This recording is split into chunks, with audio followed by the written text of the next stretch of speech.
C'est en gros, voilà, tout le délire des SPV, fonds d'investissement, etc., c'est galère. Et donc, eux, ce qu'ils font, c'est ils prennent les schémas financiers classiques Ok, et pour faire investir plein de particuliers, donc ce d'accord. qu'on appelle du retail, eh bien, ils vont faire en sorte de ne pas les regrouper. Parce que, alors, en France et en Europe, le point qui pose problème, c'est de regrouper des fonds pour investir quelque part. Ouais, Ce regroupement, voilà, ça implique 149 personnes maximum ouais. pour des SPV ou des choses comme ça. Et eux, en fait, ils passent tout ça sur la blockchain.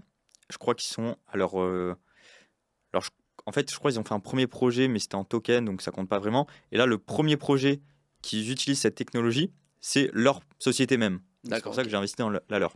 Et en gros, avec la blockchain, tu investis via un wallet Ok, crypto. Tu peux faire aussi en euros, donc je sais pas exactement comment ça marche. Mais en gros, voilà, chaque wallet, si tu as 200 investisseurs, il va y avoir ok. 200 wallets différents. Et en fait, la société qui lève des fonds, tout va être automatisé via la blockchain d'un point de vue administratif, parce qu'ils ont, ça fait, je crois, 2017, je crois, ils bossent dessus, D'accord, ou 2019, je sais plus, pour que ça soit légal, parce qu'en fait, ils regroupent à aucun moment tous les fonds.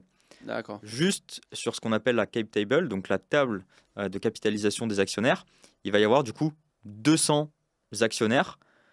Ça pose problème, on va dire, pour les VC, les fonds d'investissement qui peuvent racheter ta boîte ensuite.